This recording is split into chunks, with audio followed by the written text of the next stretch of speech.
What is up, Who Dat Nation? Welcome inside another episode of the Straight Up Saints podcast presented by Boot Crew Media and Makers Mark. This was a busy Tuesday for the New Orleans Saints. You might be listening to this on a Wednesday morning, maybe a Tuesday night for you, whatever time you're listening to it. It was a busy Tuesday for the New Orleans Saints, and a lot of it was movement at the quarterback position, some exciting, some relatively, I would say, mediocre. But nonetheless, a lot of movement there. We got Taysom Hill news and a position change for him. We have an Andy Dalton signing, which I discussed briefly in a video on Boo Crew Media's YouTube page, but this is going to be a little bit more in depth talking about the signing, what to expect, what I do and don't like about the move, because there is a business aspect to it that does confuse me a little bit. There's a wide receiver hypothetical I want to throw out, which I find kind of fascinating because, someone like me is big on this wide receiver class in the draft. I absolutely adore this class. I think there are so many really talented prospects the New Orleans Saints can add to their wide receiver core. But what if they don't go to the draft and look at the trade market? Well, there are three wide receivers I think they could look at, and there's one that I think makes the most sense for this particular team. I'm going to save that for last, though. So let's start off with Taysom Hill's position change. He's moving from quarterback to tight end. Dennis Allen talked about it in the NFL's annual league meeting. And this is a type of move that a lot of people wanted to hear probably years ago, not today, but better late than never. And I think for the New Orleans Saints, this makes a lot of sense. And I think for Taysom Hill, this makes a lot of sense. I think this makes a lot of sense for the offense. And when Dennis Allen talked about it, this is exactly what he said. I'll just read the direct quote for those who didn't get to see it yet. He said, I think the role for Taysom really is going to be a lot more of the kind of F tight end, move tight end type of role. I think that's the direction that we need to move with him because I think he can be one of the better players in the league in that role. So if James is out there playing quarterback, I don't really like having Taysom next to me on the sideline. And so I think you'll see him more in that type of role. Now, I know some people laughed at that quote about I don't really like having Taysom next to me on the sideline, but it makes a lot of sense, right? Can Taysom Hill be a backup in the NFL? Sure, I think he can. And I think for people who say he can't be a backup quarterback in the NFL, it's just the usual people who just absolutely hate Taysom Hill's guts because Sean Payton talked about him as if he was the prodigal son. And look, if that's you, that's fine, man. If the shoe fits, wear it. But I do think that he is good enough to be a backup quarterback in the NFL. The problem is, why the hell should the Saints use him as a backup quarterback in the NFL? It just makes no sense. If you're going to get the best value out of Taysom Hill, the best value is using him as that gadget player, moving him around, letting him play tight end, using him in quarterback power, red zone designs, short yardage situations like a 3rd and 1 or a 4th and inches, whatever it might be. That's where you maximize Taysom Hill's value, maximize his skill set. And I think that's why this type of move is one that you should be happy about because the Taysom Hill quarterback experiment's over. Having to listen about whether or not he's the next Steve Young, which obviously he's not, that's done. We could put that to bed. And on the flip side, you know that Taysom Hill being a playmaker, if he can stay healthy, that makes the Saints better. Like, I think one thing that really frustrated me and a lot of Saints fans about last season was Taysom Hill wasn't that playmaker, right? Because he missed time because of concussion.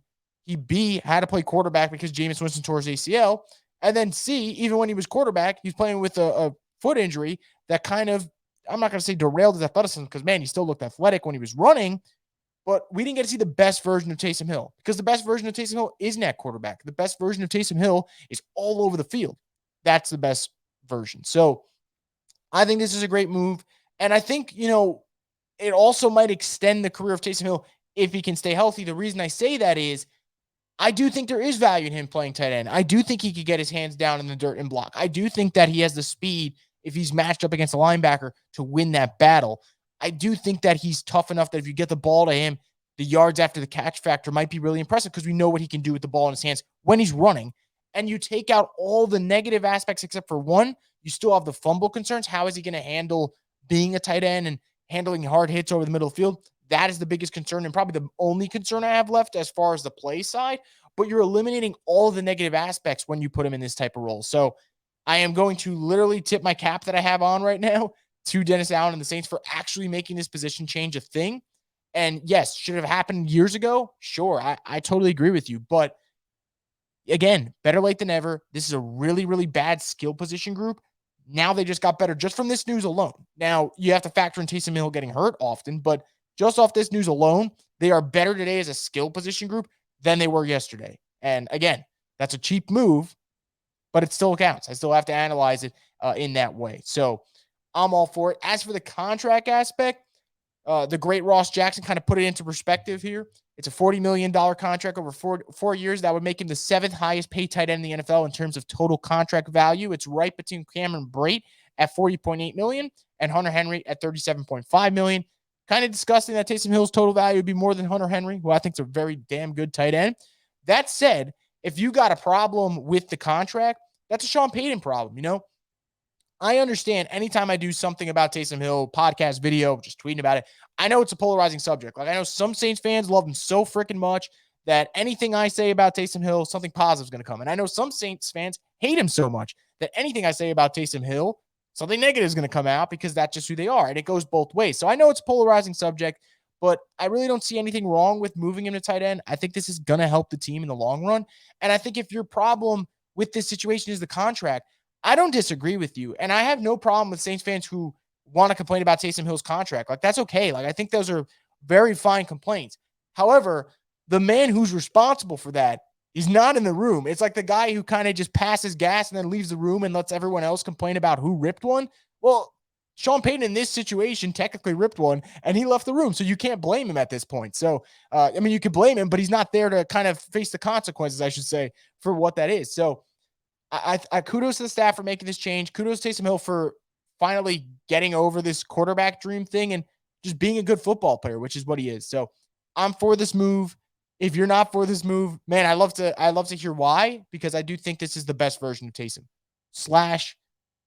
slash roll, do it all roll, Swiss Army knife roll. That's where we came to love him, honestly, when he came in and started getting these reps. Not when we were watching him play quarterback and look like happy feet in the pocket, because that just wasn't it. Now, let's move on from Taysom Hill. Let's talk about another quarterback on the New Orleans Saints, or maybe I should change it up because he's really a tight end now, but a quarterback joining the New Orleans Saints, and that is Andy Dalton. 1-year deal worth up to $6 million with $3 million guaranteed, according to ESPN's Adam Schefter. That is an interesting deal. Like, I don't think on the surface there's reason to complain about it. I think Andy Dalton is a very fine backup. I think his days of being a starter, I kind of think they're over. And that's just me going off the way he looked in Chicago. Now, I could be wrong. Chicago is a dumpster fire right now with the way the coaching staff was last season. Justin Fields struggled, so it wasn't just an Andy Dalton thing in terms of who struggled, but you have to take that into perspective. So I didn't really love what I saw from Andy Dalton last year, but that was in a starting role. Andy Dalton in a backup role, I think that's an upgrade over Trevor Siemian, which a lot of people were like, hey, well, why do we need to sign Andy Dalton? Well, they did lose Trevor Siemian, funny enough, to the Bears. So it's almost like they swapped quarterbacks here. And I think you're getting a higher upside backup with a hell of a lot of experience. And the experience part is very important. I'll talk about that in just a little bit. So I do think that this is a move that on the surface, I'm fine with it. It checks off that box of getting a backup quarterback. The aspect where I get a little bit worried, and I talked about this in the video that I dropped on Tuesday afternoon, we still need to see if this ends up happening, but it is worth noting that someone from Over the Cap talked about that the comp pick formula, because the guaranteed amount for Andy Dalton is $3 million, it could actually factor into that, and the Saints could potentially lose a comp pick for Teron Armstead's departure because of this signing. And I think if that is true, man, that's a really costly signing. Now, it could change because the Saints could lose PJ Williams, or they could lose Ken Crawley or Quan Alexander, but none of that has happened yet. So we'll see what happens. But if that is true, man, I don't know if that's just a misstep or if that's something they were willing to just lose that comp pick. But a 3rd/4th round comp pick for Teron Armstead, at least it's a consolation prize for losing an all-pro tackle. But if you lose that part, that is the negative. That's the only negative I have about this Andy Dalton situation. The football side of it makes a lot of sense. The adding a vet to the building, God forbid Jameis isn't ready for week 1, or God forbid Jameis does get hurt again, which fingers crossed it does not happen. Okay, can he hold down the fort for a couple of weeks? Maybe. Whole season, I totally disagree, but a couple of weeks, that's kind of what you want from your backup. The question that comes out of this, and I always find this stuff fascinating, I think teams always kind of show you how they feel about a player when they make a move. Like, remember when the Niners made a Super Bowl, Jimmy misses time the next year, and they traded 3 first-round picks to get his replacement. They're telling you right then and there, he's not our guy. Like, Garoppolo's not our guy. The Browns start looking around at other quarterback situations. They tell you Baker Mayfield's not their guy. Now, this is not on the same scale because he was never the starting quarterback for the Saints outside of one game where they got ravaged by COVID. When the Saints sign Andy Dalton, that makes me feel like, hey, how do you feel about Ian Book? Like, are we literally, pun intended, closing the book on him? Because I feel like if Ian Book can't beat out Andy Dalton at this stage of his career for a backup job, I don't know where he kind of fits in the NFL. And if we go back to when this pick happened, a lot of us questioned the move, didn't understand it. I always thought Ian Book was a really good college quarterback, but there's some quarterbacks that are just good in college, right? Like Tim Tebow, great college quarterback, not cutting it out in the NFL. And that's okay. Like, the games are different. I think there are a bunch of good quarterbacks at the college level. Just doesn't work out. Like, for example, I don't know if Bailey Zappi from Western Kentucky is going to work out in the NFL, but goddamn, he's a really good quarterback at the collegiate level. Like, that is okay. Like, things like that happen. But if he is not good enough to make this roster, it's just funny to me because he was drafted by Sean Payton, who said Ian Book reminded him the most of himself, which, by the way, is such a narcissist move to draft someone who reminds you of yourself. And especially a guy in the fourth round, where the Saints have actually drafted fourth round picks that have played pretty well. For example, a guy like Gardner Johnson, good value there. So I think that this move, maybe I'm reading too much into it, but man, doesn't it almost feel like, hey, I don't know if Ian Book's our guy. Because if Ian Book was your guy in terms of just backup, not starting. So for anyone thinking that I'm talking about Ian Book as a starter, I'm going to shut that shit down right now. I'm just talking about backup. If they felt confident in him being the backup, I really don't know if they make this move for Andy Dalton, because Andy Dalton, $3 million guaranteed, $6 million deal. I'm not saying that's a break the bank contract for a backup, but that is a decent contract for a backup. Whereas if you really like Ian Book, maybe you're not going to get as expensive as a third option in the building. Maybe you just stick with Blake Bortles as a third option. So, which, by the way, I tweeted Blake Bortles season came and went, clearly joking. And my God, so many of you yelled at me for that one. And I was just like, I don't know if I got to say sarcasm intended when I start tweeting things. Maybe I do. But that's one of those guys where if you trusted Ian Book, maybe he would be a guy you kept on the roster. When you go after Andy Dalton, I just start to question whether or not you like Ian Book. And it's going to be a make or break year. I think if he doesn't play well in camp, there's a very good chance he doesn't make the roster. And if he doesn't make the roster here on a Saints team that doesn't really have a strong quarterback room, I question where he makes it. I'm wishing him all the best. I do not want to see anyone fail in this league. I will wish him all the best, but it definitely just, it gives me reason to pause and kind of ask questions about Ian Book's future. And I'm sure I'm not the only one who feels this way. And if you feel the same way, you're not alone. We're reading the same book. My puns suck, but deal with it.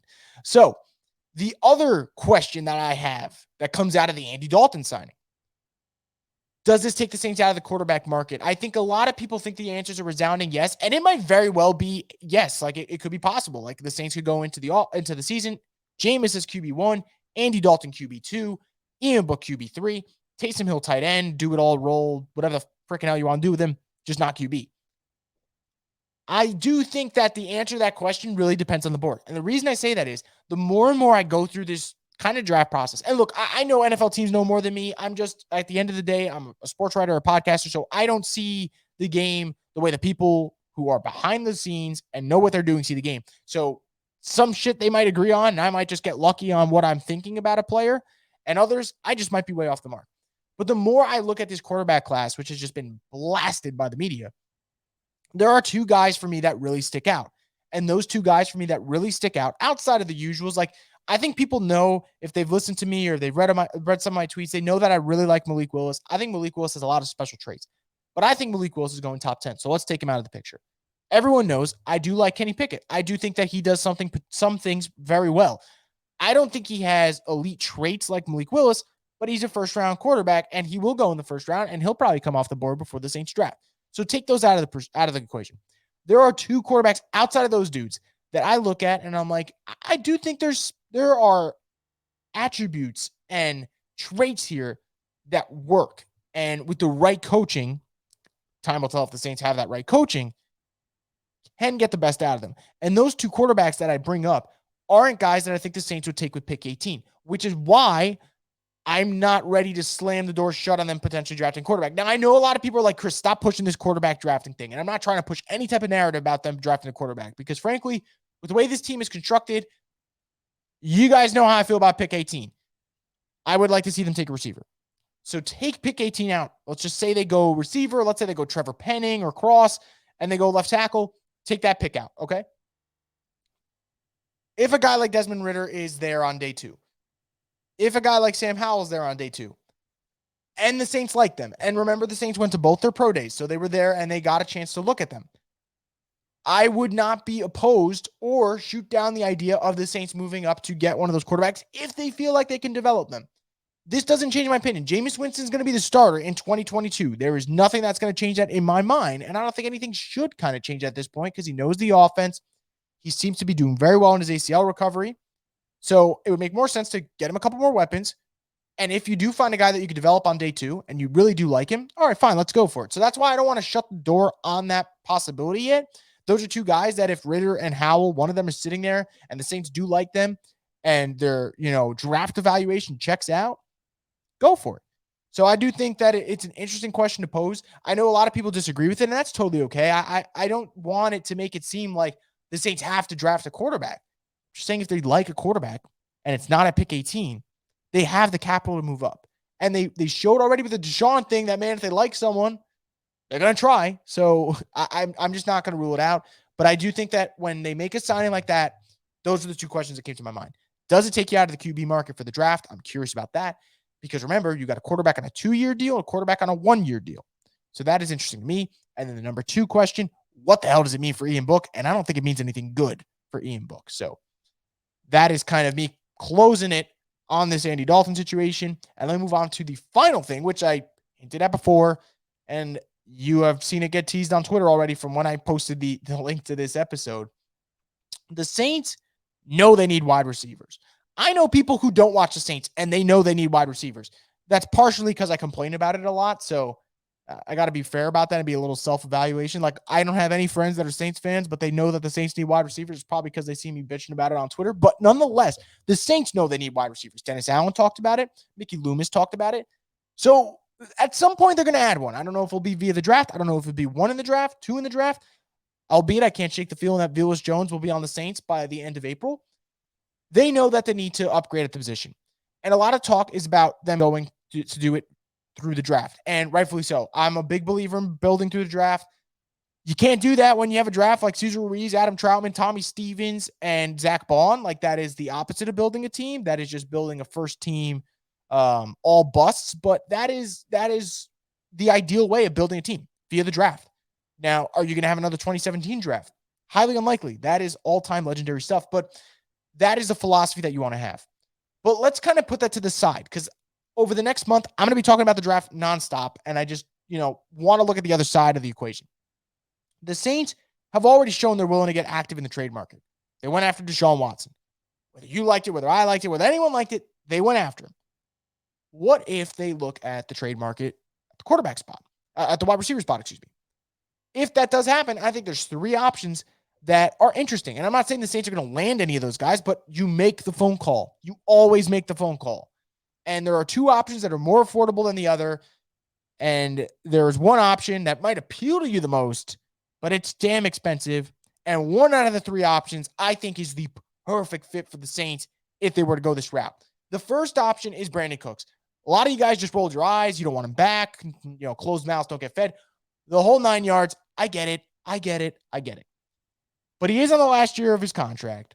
His contract isn't that unbearable. It's about $12 million on the base salary. And at some point, people got to start realizing Brandon Cooks is a really, really good football player. Over 1,000 yards with the Texans, over 1,000 yards with the Patriots, over 1,000 yards with the Rams, over 1,000 yards with the Saints. Like, wherever he goes, really good numbers follow him.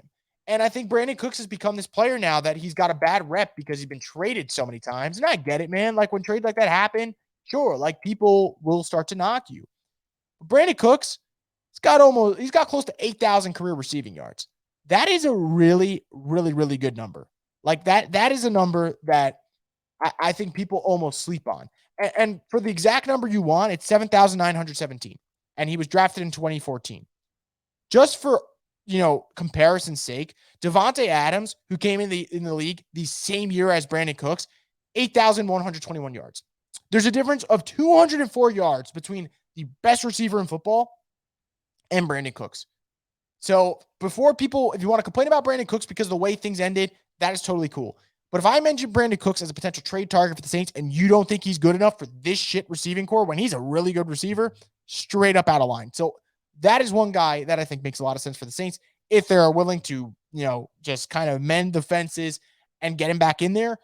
He would fit. And Brandon Cooks' speed would be excellent with Jameis Winston's arm strength. Just saying. That's a good fit for me. Final year of his contract. The second one, this is the most expensive option. This is the option that probably is like the shiny ooh and ah toy that you might see at the toy store, is DK Metcalf. The Seahawks continue to say that they plan on signing DK Metcalf to an extension. It's their intent. It's their intent. It's their intent.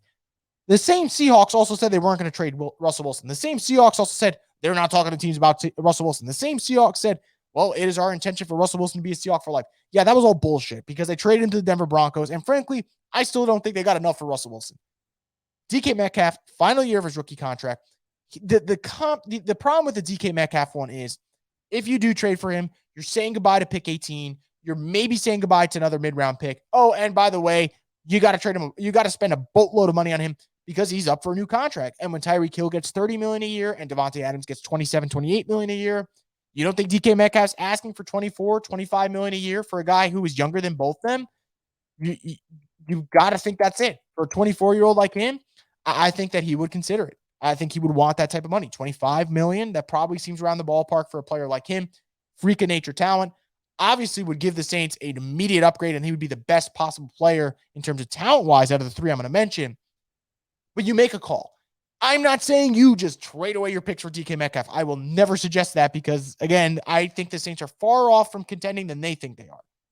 But if they really think that they're closer to contending than I think they are, you make that call and you say, hey, Seattle, what the hell do you want for DK Metcalf? Because, man, we all know they're rebuilding. They could say they're not rebuilding. They're rebuilding. I mean, Drew Lock's their starting quarterback as of today. That is horrendous. Absolutely horrendous. So that is a player I would call. And the third option, I think the one that makes the most sense, funny enough, I'm not switching teams. It's Tyler Lockett. I think Tyler Lockett makes the most sense for a variety of reasons. For starters, his average salary on his deal that he's currently on after next season, it's around an average salary of $17 million. That is very affordable. This year's base salary is only $3 million, which is kind of hilarious because Tyler Lockett's damn good. And for anyone who's kind of like on the fence, is Tyler Lockett worth it? What he's done the last 3 years, consistency, man.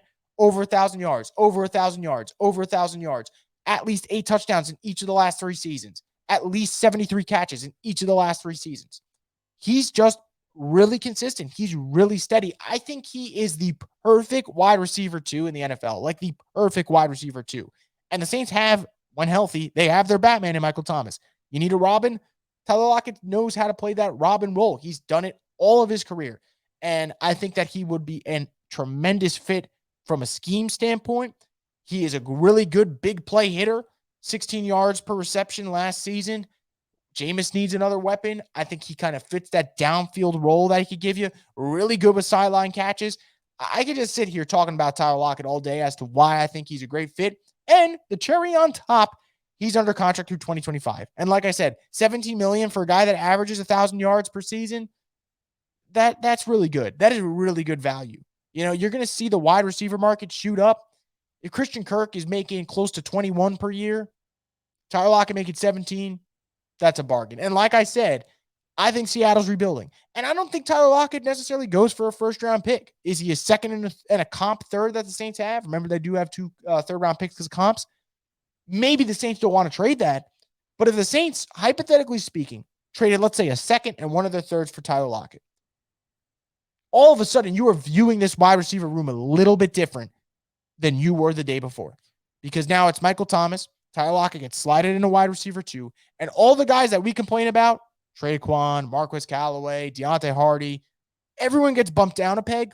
All of a sudden, it's probably easier for them to get separation. So I am not saying the Saints should go this route. My prime preference is always building through the draft, and I think there's so many great wide receiver prospects in this class that I think the Saints can pick one, and I would love to pick. I think it would make sense for them.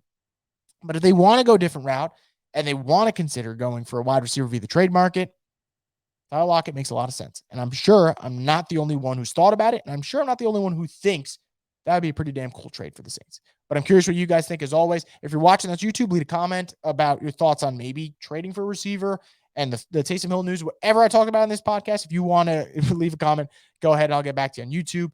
If you're hearing this on whether it's Podbean or Apple, Spotify, whatever, wherever you get your podcast from, hit me up on Twitter. If there's any type of question, concern, reply to anything I said, hit me up. I'd love to chat with you guys about the Saints. And as always, guys, I mentioned it before.